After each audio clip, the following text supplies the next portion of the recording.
second? Second. Roll call. Mr. Fee? Yes.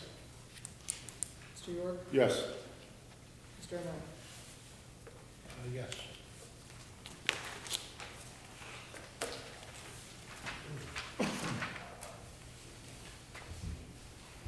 Next thing is I need a motion to accept the resignation of DJ Robinson from the police department. Thank him for his service. So moved?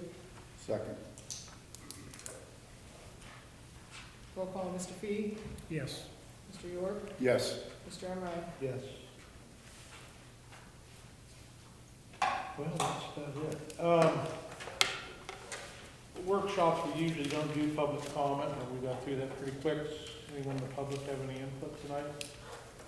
State your name and address. Bob Nemeth, 4468 North Park. I just wanted to say to our police chief that I thought he did a great job on things the other day. Thank you. Yeah, that's all. I know it's not a pretty face, but I try to use that.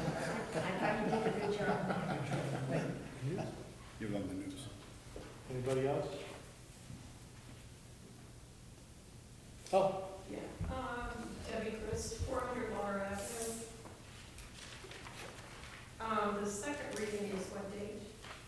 January 21st. 21st. The 21st. Is the public invited to make comments at that time? When are you going to allow the public to make comments?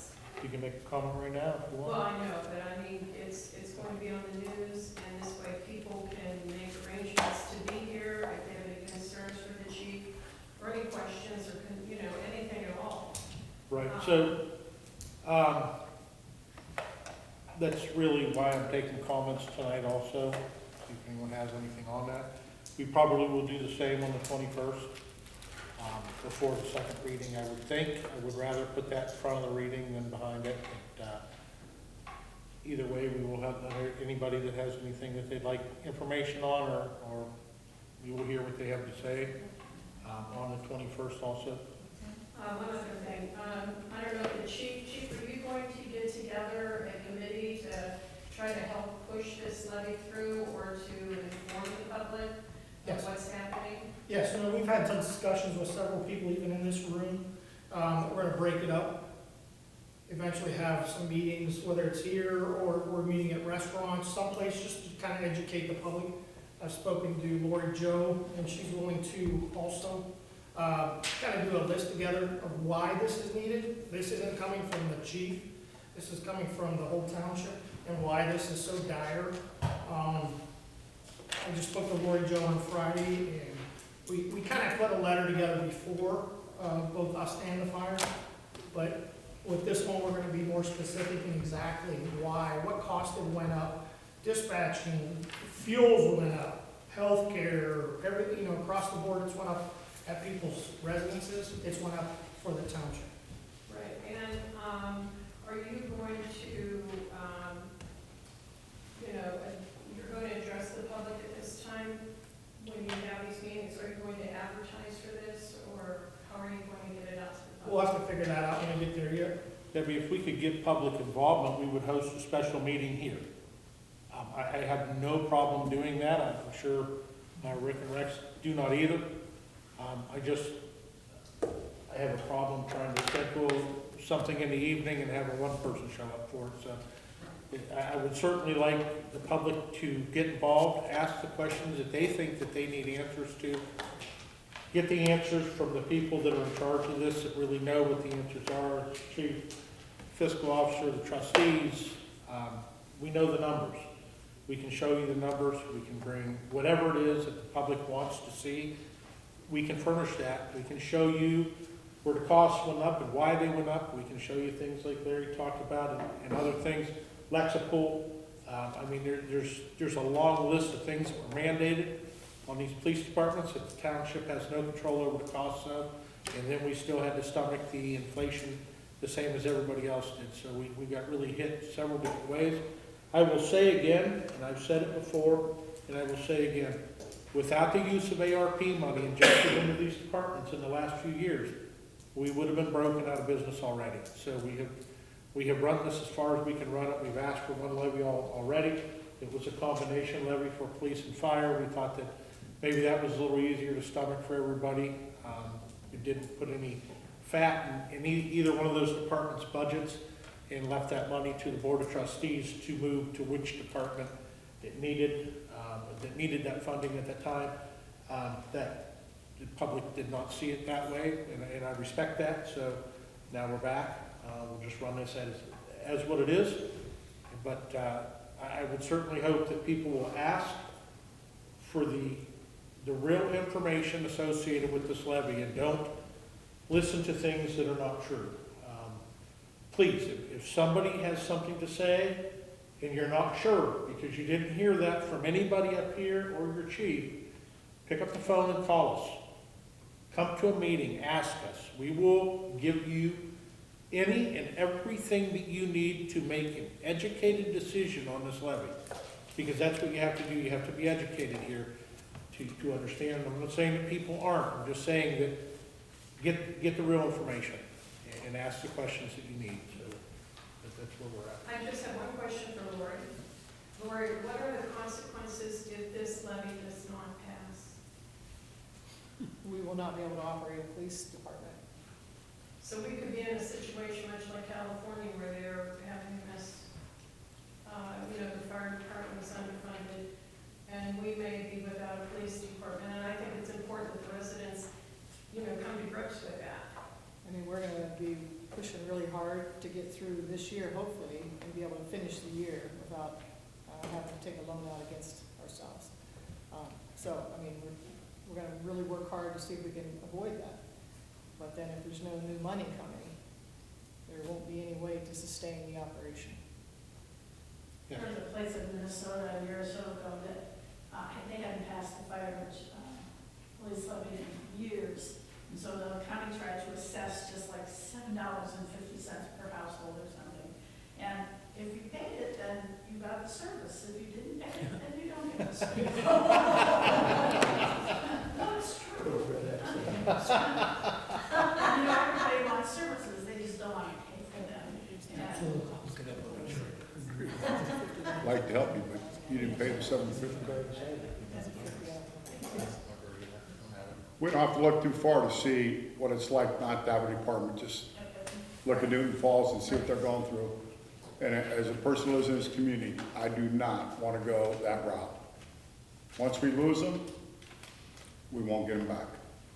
Well, the cost of restarting that department would totally absorb, I don't know that it would be possible. Right. I really don't. So once if we have to make cuts, and that's gonna be the next issue with this. Of course, cuts are made on seniority levels. So your lowest seniority officers will be the first ones to be cut. We have a tiered wage system in Champion Township. So taking out the bottom officer is,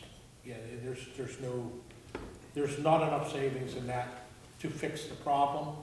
So you've got to cut in deeper and take two, and at that point, you can't staff the department. And so from there, we have a very large problem on our hands, so we want to avoid that. The other thing Lori Jo said is,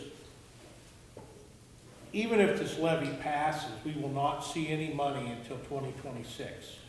So we're a ways away from that. If we cannot finish this year black, which I doubt very much we're going to be able to, but we'll see what happens. Chief's doing a good job of managing the money, but there's a lot of unforeseen things that can happen that cost the department money that we can't control. Either way, we would need to take an advancement on the taxes. So if that happens, even the new money, we get further behind because now we borrowed against the next tax payment. So that's a concern for us also. That's something to watch. Pay attention to the numbers as you hear them at the monthly meetings. I know Debbie records this, it's on YouTube, so that's a concern, and we're striving to stay within that number. But I said, you're a couple criminal cases away from a whole bunch of overtime and things that can't be controlled, and those things happen, and unfortunately they do, and we hope they don't happen here. But if they do, we have to staff, and we have to investigate. We have to do our jobs as a police department. So bear with us. And, like I said, please, please ask for the information that you think you need, and we will be more than happy to give it to you. Talk to your friends, talk to your neighbors. If the community wants, we will put something together here. We'll use one of the big rooms if we have to. We will put the people in front of you, from the county auditor to the trustees, to the police chief, anybody else that you want to be here to answer the questions about what this levy is, what exactly it will cost you, what it'll cost you without it. Because that's a true number you should also consider. If you don't have a police department, what is the number, what's that cost you? Because you're gonna lose that property values, I'll tell you that right now, but, so talk to your friends and neighbors, and like I said, we'll put it together for you. Just to reiterate, the cost, as we spoke at the last meeting, is estimated to be about $56 per year for a homeowner of $100,000 valuation. And it's a 5-year, proposed levy is 5 years.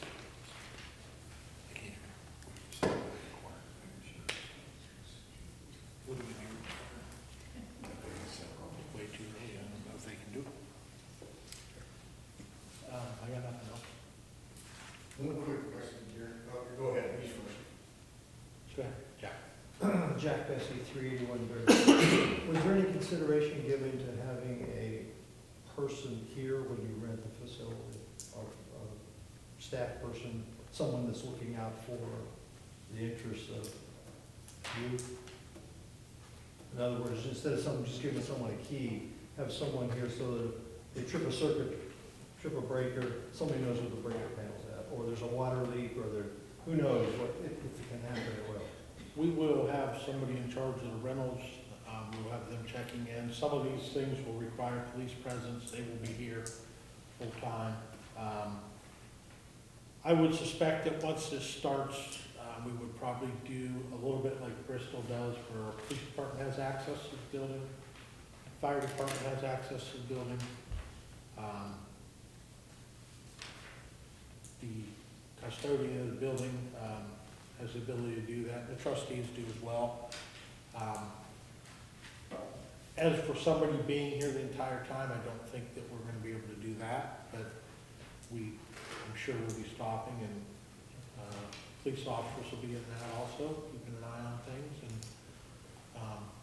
yeah, we'll see how it goes here.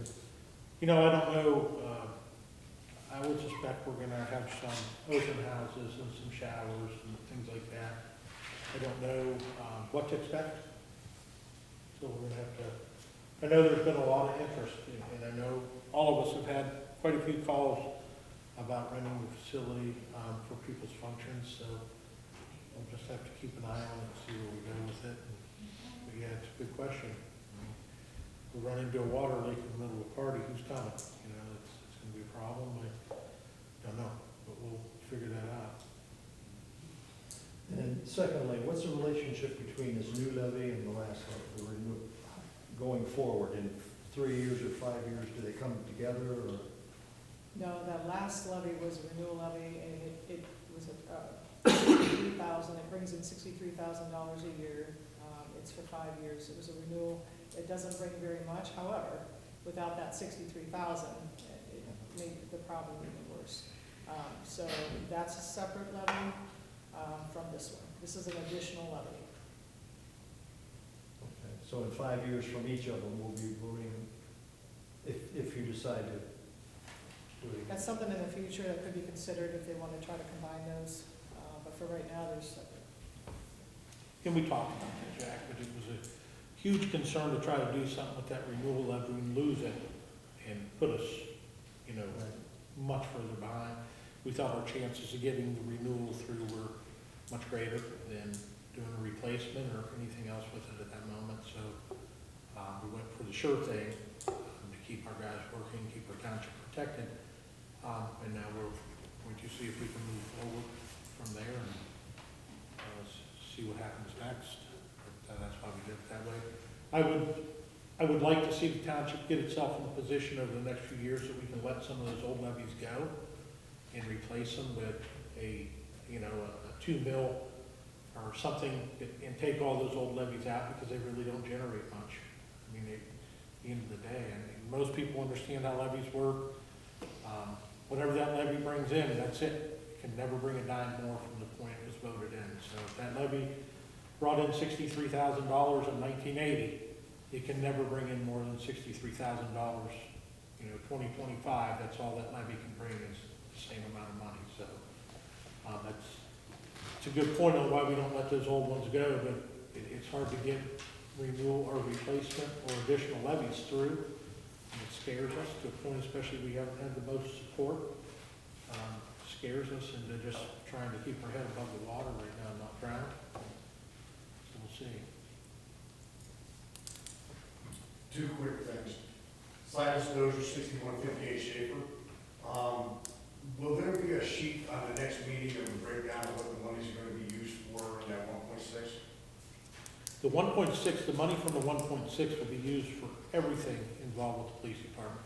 It won't be used for just cars or officer pay. It will be used for the complete running of that police department, from dispatching to electricity to wages to healthcare, cruisers, fuel, Lexapool, 911, Mark's radios, all of it. So there's nothing excluded in that.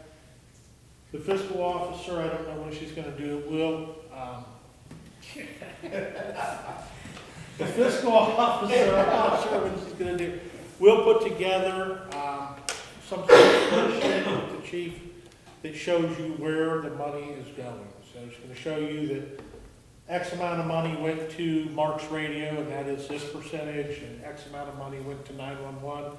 This is the percentage of the budget, what wages are, healthcare is, vehicles, maintenance, fuel, all the mandated stuff that the list is a mile long, but we'll try to get that put together, because I think that's important for people to see that we're just not standing out alongside the road throwing money. It's really not like that.